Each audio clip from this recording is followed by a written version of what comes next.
అనంతపురం జిల్లాలో తెలుగుదేశం పార్టీ నేతలను నమ్మి నిండా మునిగిపోయారు కొందరు పోలీసు అధికారులు. టీడీపీ నేతల అసాంఘిక కార్యకలాపాలకు కొమ్ము కాసి కొందరు, గుడ్డిగా వెనకేసుకొచ్చి కొందరు ఉద్యోగాలను కోల్పోయారు. కూటమి అరాచక పాలన 14 మంది పోలీసు అధికారులకు శాపంగా మారింది.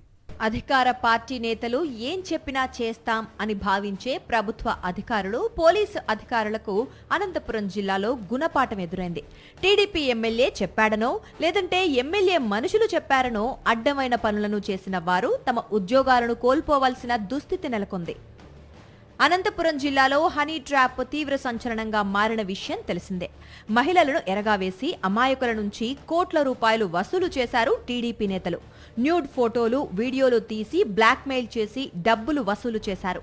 ఈ ముఠాలో టీడీపీ నేతలు రాజేష్ నాయుడు, రంగమ్మ నాయుడు, నరేంద్రరెడ్డి కీలక పాత్ర పోషించారు. హనీ ట్రాప్ కు పాల్పడిన టీడీపీ నేతలతో జతకట్టిన కొందరు పోలీసు అధికారులు అనతి కాలంలోనే కోట్ల రూపాయలు కూడబెట్టారు.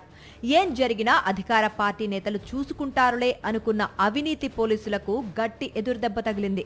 రాప్తాడు సీఐ శ్రీహర్షను ఉద్యోగం నుంచి డిస్మిస్ చేస్తూ పోలీసు ఉన్నతాధికారుల నుంచి ఆదేశాలు వచ్చాయి. అలాగే హనీ ట్రాప్ ముఠాతో నేరుగా సంబంధాలు కలిగి ఉన్న కానిస్టేబుళ్లు గిరి, దేవ్లా నాయక్, దుర్గా ప్రసాద్లను ఉద్యోగం నుంచి తొలగిస్తూ ఉత్తర్వులు జారీ అయ్యాయి. తిలా పాపం తలా పిడికెడు అన్నట్లుగా హనీ ట్రాప్ ముఠా నుంచి నెలసరి మామూళ్లు వసూలు చేసిన Anantapuram rural PSSI Rambabu suspension కు గురయ్యారు. ఈయనతో పాటు కానిస్టేబుళ్లు దేవేంద్ర, జయరాం నాయక్ పై సస్పెన్షన్ వేటు పడింది.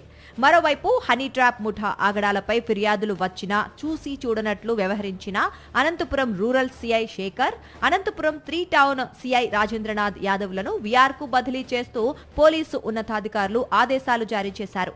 హనీ ట్రాప్ వ్యవహారంలో ఇప్పటిదాకా మొత్తం 14 మంది పోలీసు అధికారులపై క్రమశిక్షణ చర్యలు తీసుకున్నారు.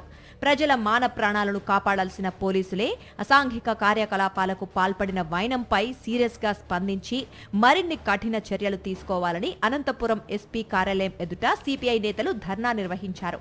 బాధ్యులైన పోలీసు అధికారులపై వెంటనే క్రిమినల్ కేసులు నమోదు చేసి అరెస్ట్ చేయాలని డిమాండ్ చేశారు. హనీ ట్రాప్ వ్యవహారంలో ఇప్పటిదాకా 8 మందిని అరెస్ట్ చేసి రిమాండ్కు పంపారు. ముఠాతో నేరుగా సంబంధాలు కలిగి బాధితులను బెదిరించి డబ్బు వసూలు చేసిన పోలీసులు సస్పెండ్ అయ్యారు. అయితే పోలీసు సిబ్బందిని ఎఫ్ఐఆర్లో చేర్చకపోవటం, అరెస్టు చేయకపోవటం పట్ల ప్రజా సంఘాలు అనేక అనుమానాలు వ్యక్తం చేస్తున్నాయి. చట్టం అందరికీ సమానమా కాదా? పోలీసు ఉన్నతాధికారులే సమాధానం చెప్పాలని వారు డిమాండ్ చేస్తున్నారు.